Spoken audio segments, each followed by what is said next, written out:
Welcome back to another video. Today we're going to talk about gaps between the floorboards. Very common question, I would say in top 3. So let's go back to my table and let's break it down. Okay, I'll try and make it very simple and quick. Let's split this video into 2 sections, solid timber floor and engineered timber floor, because there is a difference.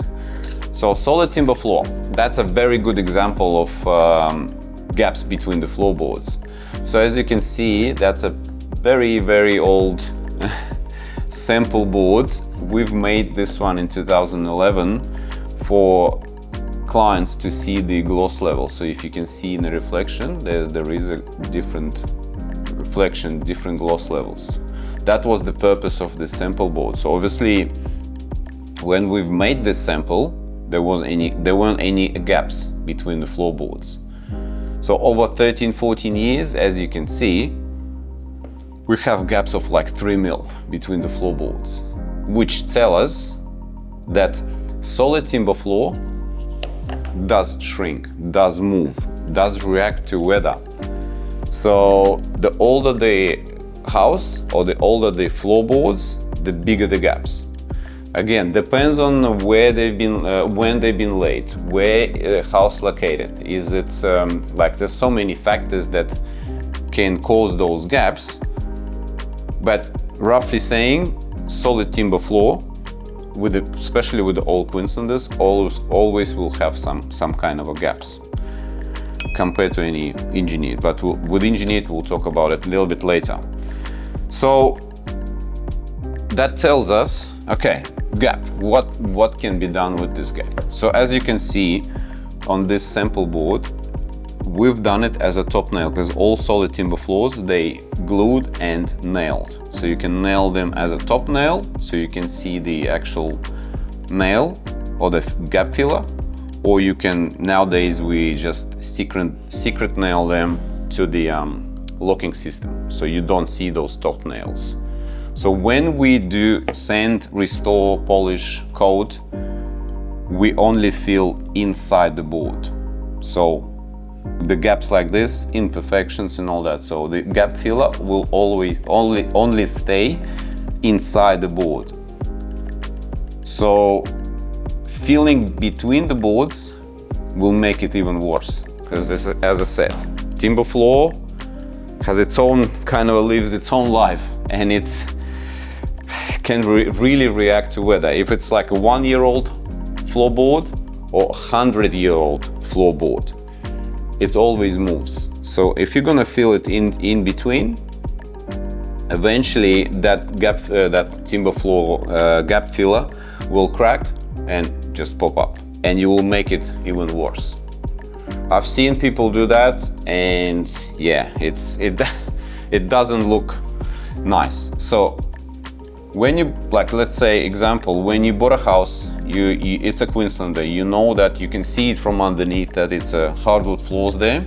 It looks very good, again, and it's covered with carpet or old flooring, so you don't see the top of that floorboard. So when you lift it and you see gaps, you just have to accept it. There's no way, well, there is a way, but you'll make it worse if you start filling those gaps. They're there for a reason, because the timber floor does move, shrink, extract, and so on. So you don't fill the gaps. That's the main thing for solid timber floors, because they, like, even sample boards here that are 5 years old, we've made from solid wider boards.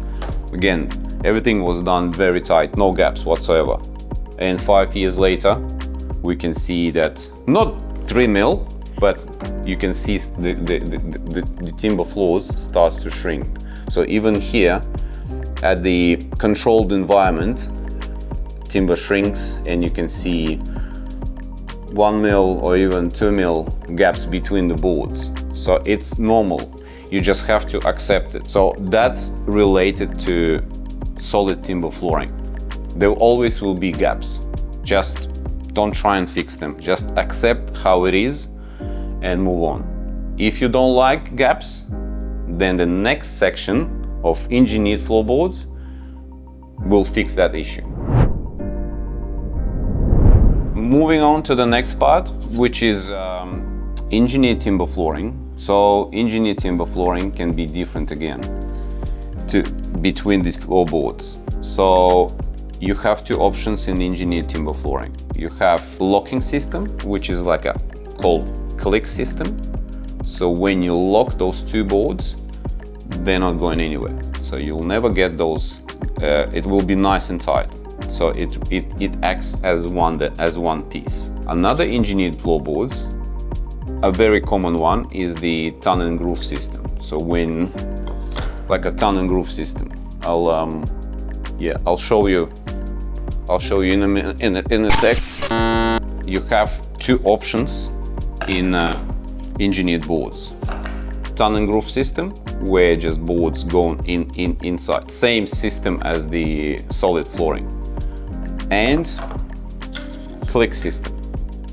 That's the two differences in engineered boards. I would say tongue and groove system for engineered boards, very common. It's what that's how we usually lay. So because it's a glue down, but no nails, so when they lock together, there's no gap.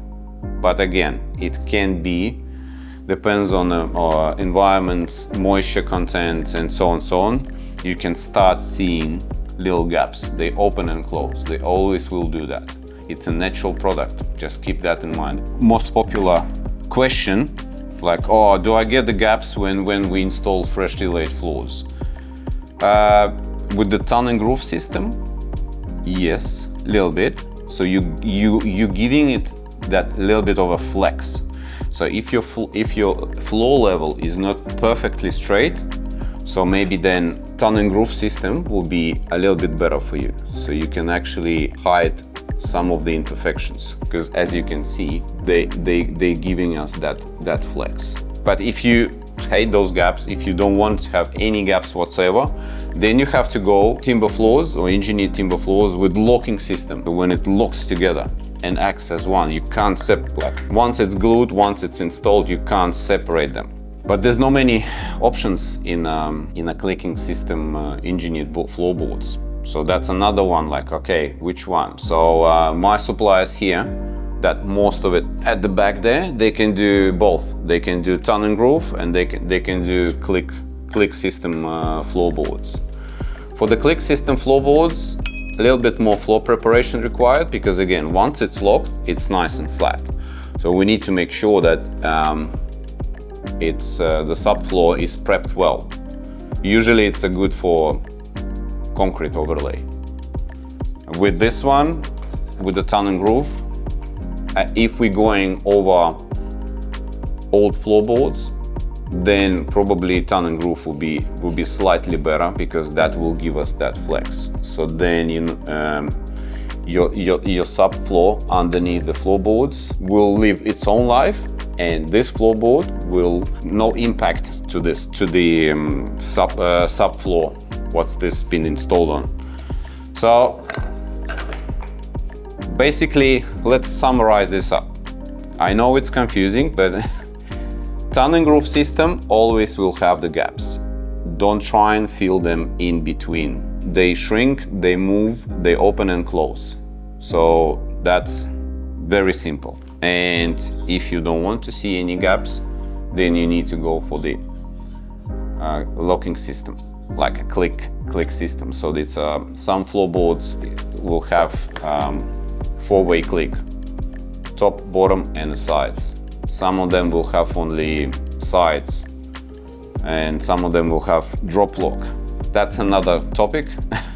We'll talk about it in the different videos, but this is as easy as I can explain, so you understand why there is a gaps between the floorboards. I hope you like it. If you have any other questions in terms of gaps between the floorboards, because again, I see people asking almost every day. They just Googling what I can do with my gaps between the floorboards. Unfortunately, not much you can do here. If you have any questions, leave a comment below, give us a like, and I'll see you at the next one.